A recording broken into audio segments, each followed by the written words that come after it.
Hello and welcome back to another episode of the Chili Wolfpack podcast. I'm your host, Ian Wolf, and on this episode of Talk About It Tuesday, this is the last episode of Section 1, The Power of Our Thoughts. And some of the things that we've learned throughout this section consist of the rule of exposure. You are the average of the 5 people that you spend the most time with. We've learned how to be on guard against manipulation, tactics of the evil one, and so on and so forth. Once again, this comes from the book Every Thought Captive by Pastor Kyle Idleman. This is the last episode of Section 1. So we'll be going through 5 reflective questions to assess our progress on this journey of reading the book. I will give my personal answer to these 5 questions.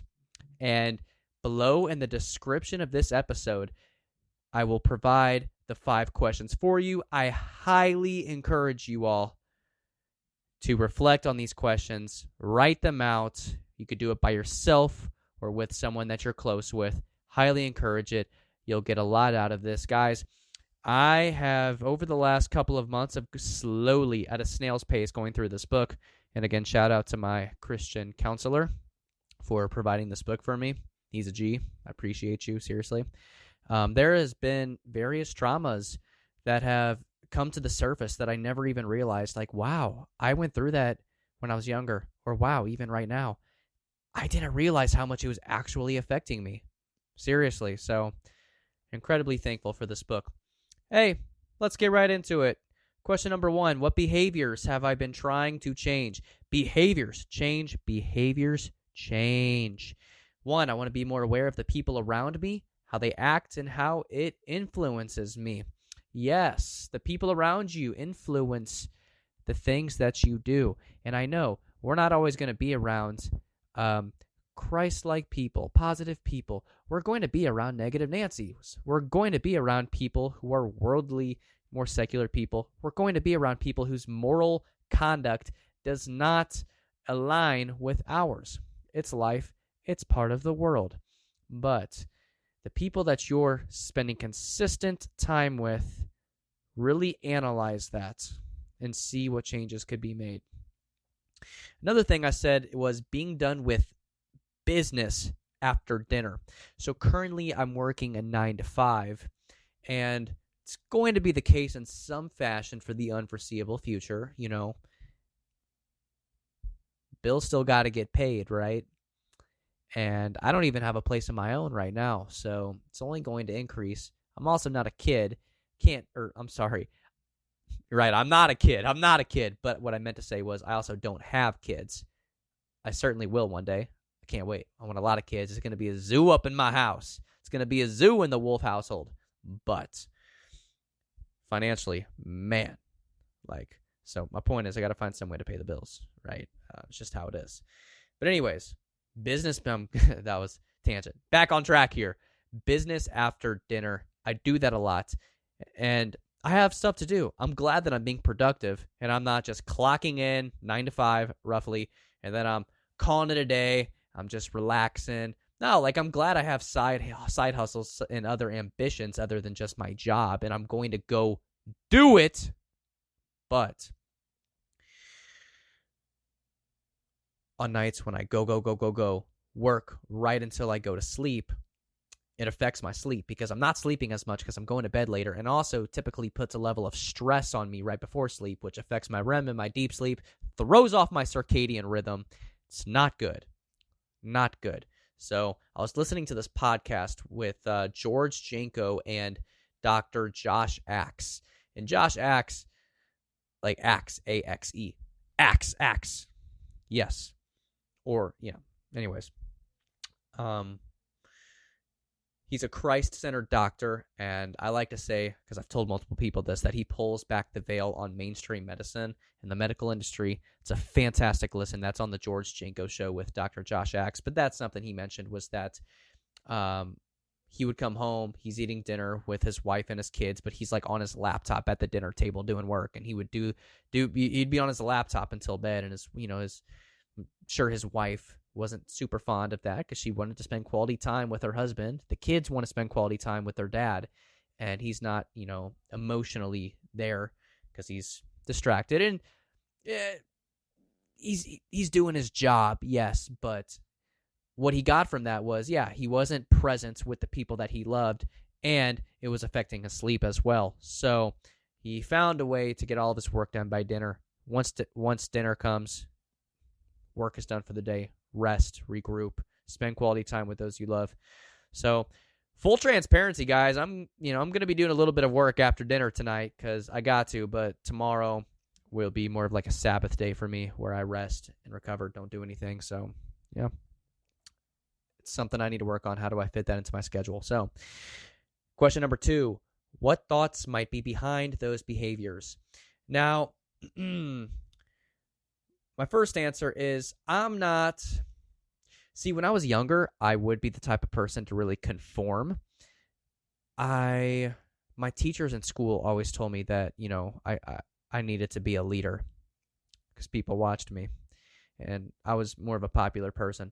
Unfortunately, I never had the gall to actually be a leader growing up in school. I was always a follower, always following my friends or other people, because when we get down to the root of it, I sought external validation. I wanted people to like me. If one person didn't like me, I hated that. It hurt my feelings. It did. If one person didn't like me, it destroyed me. So I sought out to be liked by everyone. What does that mean? I'm constantly changing who I am because I want people to like me, and people are different. Everyone's different. There's different groups and cliques and all that, and so it's exhausting. I wasn't being myself. I'm sorry, y'all. Sorry to my former classmates. Yeah. I don't really know if you ever got the real Ian because I was too busy trying to be liked. I'm sorry. So that's unfortunate. Where was I going with that? Yeah, that's what I did when I was younger. Don't have an issue with that now. Now I'm a lot more comfortable in my own skin. I'm very comfortable, vulnerable, and just being me. And if people don't like me, it still hurts my feelings. But I continue to march forward or kind of just shake it off rather than letting it affect me too much. So let's go.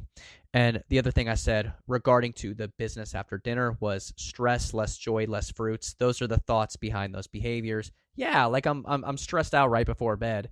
And scientifically speaking, there's research shows that if you're stressed right up to the point of going to bed, you're not going to sleep as well. Big surprise. And there's less fruits. I'm less fruitful. I'm talking about fruits of the Spirit. The Bible does call us to rest. So when I work hard, I have zero issue working hard, but sometimes I don't do it at the appropriate times. So I need to make time to rest because I work. Question number 3, is the rule of exposure influencing my thinking? And it used to much more, pretty much going off of what I just stated in question 2, used to much more. Doesn't, I don't really have an issue with that anymore. It's more so if I'm going to be influenced on a negative level, it's usually on a subconscious level, as in, sneaky. It's sneaky. I don't outright try to conform to people to fit in anymore.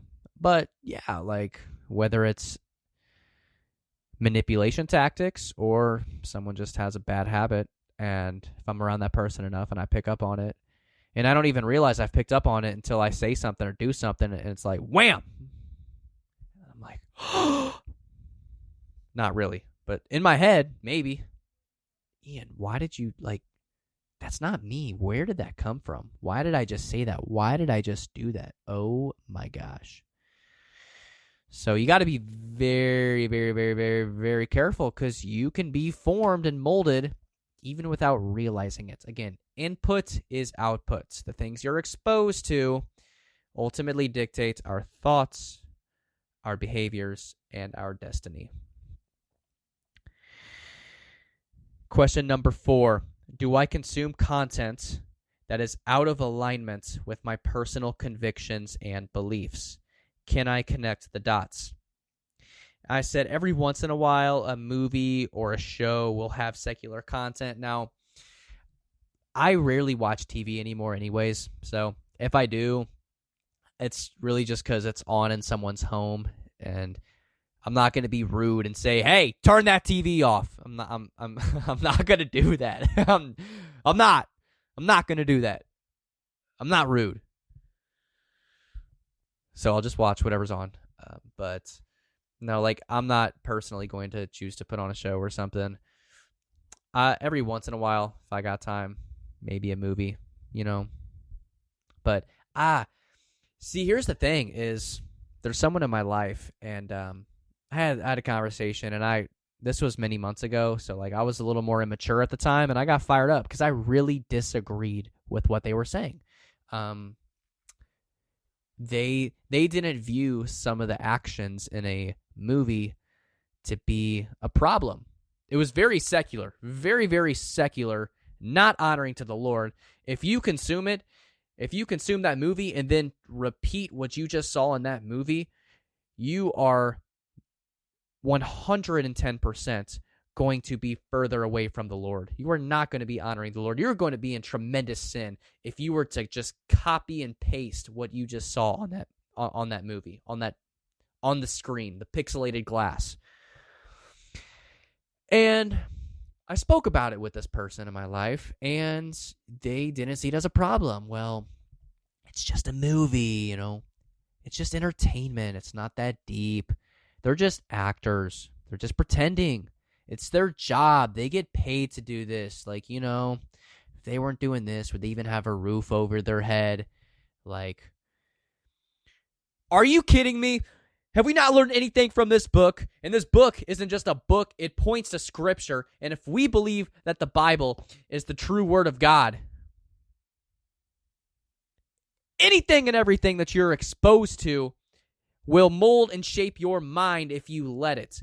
I don't care if they're just actors pretending to get a paycheck or entertain us or whatever their intentions are. I don't care. I don't.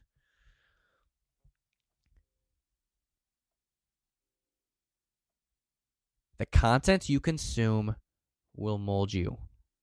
I don't care if it's a movie or a show. If it is secular, I could very easily be prone to be captured, to fall into that pit, to be prey, and act on that in real life. Maybe I realize I'm doing it, maybe I don't. Either way, you have to be very, very, very, very conscious of what you're consuming at all times. And another thing I said was I have catered my social media algorithm at this point around my convictions in Christ and other things that I want to consume. And that's the beauty. Now, artificial intelligence is a double-edged sword. Notice how we have gotten so divided in politics, for instance, because some people will only see the Democratic side of things. Other people will only see the Republican side of things. Maybe some things in the middle, whatever. But like that's how it's very, very polarizing because you watch a few things and then it just feeds you more. Oprah, you get some more, you get some more, you get some more, you get some more. Just feeds you more of the same stuff. And there's truths and there's lies in all of it. In all of it. In all of it. In all of it.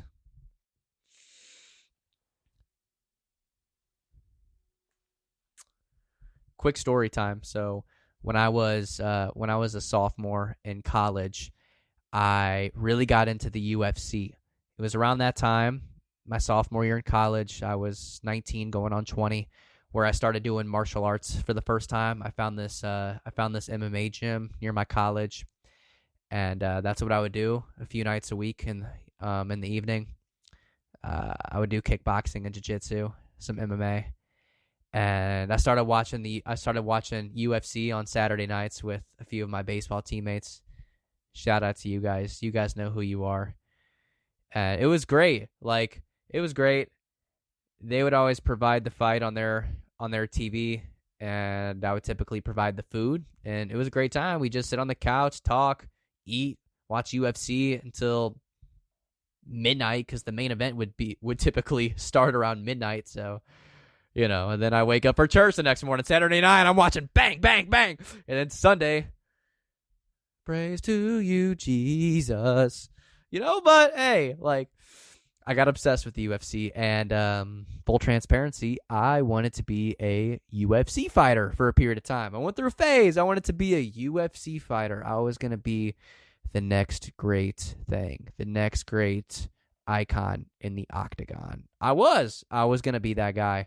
Now, my intentions were I'm going to be a great UFC fighter, and I'm going to honor the Lord with it. But my point with this tangent is that as I began to go down this phase, even this rabbit hole, if you will, all of my YouTube notifications was UFC, MMA related, all of it. UFC, their official YouTube page is blowing up my phone, and some other channels that post MMA highlights and tutorials is just blowing up my notifications. The algorithm found out this is what Ian likes. I'm going to give him more. So for a period of time, all I was consuming on my YouTube shorts was UFC, right?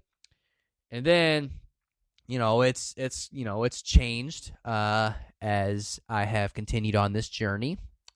But yeah, no, I will say the algorithm is very good at hyperfixating on a specific topic to feed you. It'll find out really quick what you like, and it'll latch onto it.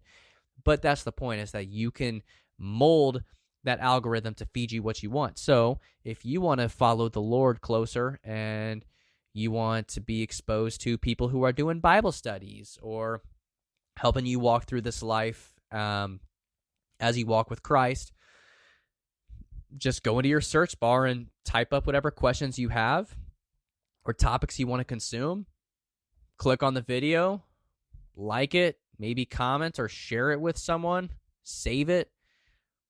Continue to do that for, maybe after the first day or two, you'll start to see more on your For You, your Discover, Explore, whatever, and just continue to click on it. Liking it helps, and that algorithm starts to pick up on, this is a topic I'm going to feed this person more. So you can cater it to whatever you want. And again, that's a blessing and it's a curse, but use it for good. You know what I'm saying? So, last but not least, question number 5. Do I find some content acceptable that a few years ago would have been offensive? What is my present trajectory? I said no, it's flipped. There was content I consumed a few years ago that I thought was acceptable, such as secular music, entertainment, behaviors, speech, as in the way that my lips and tongue spoke, that I no longer find acceptable. I find it very cringy and repulsive and nasty. Not respectful to other people or the Lord. So, yeah. Well, folks, there you have it. Episode 74 of the Chili Wolfpack podcast. Now, I want to bring something to your attention here. If you like this episode, or you didn't, or you thought it was mid, however you thought of the episode, I want you to go to the top of the podcast page on Spotify, leave me a rating. Click on that star, leave me a rating. And I want you to be honest. If you think this is a 3-star podcast at this present moment in time, I encourage you to be bold and brave and honest and click that 3 stars. But don't just stop there. When you leave a rating, you have the option, it's not mandatory, you have the option to type up a comment for me that I'll see. And that would be huge. That constructive criticism or encouragement, whatever you choose to provide, that would be so encouraging and so helpful, whether it's positive or negative, because not only does that help me grow, but that will then in turn help me serve all of you better. Who knows? Just by leaving one comment for me to meditate on, you could change the whole world, because that could help me get better. And then I could influence, let's just say I use that constructive criticism and I'm better, and then that clicks in the future for 5 people who listen to me. And then those 5 people use what they've learned from me, and then they go influence 5 people in their lives. And then those 5 people go influence 10, and then 20, and 50. You know what I'm saying? It's a domino effect. So you could really change the world just by one helpful comment. Seriously.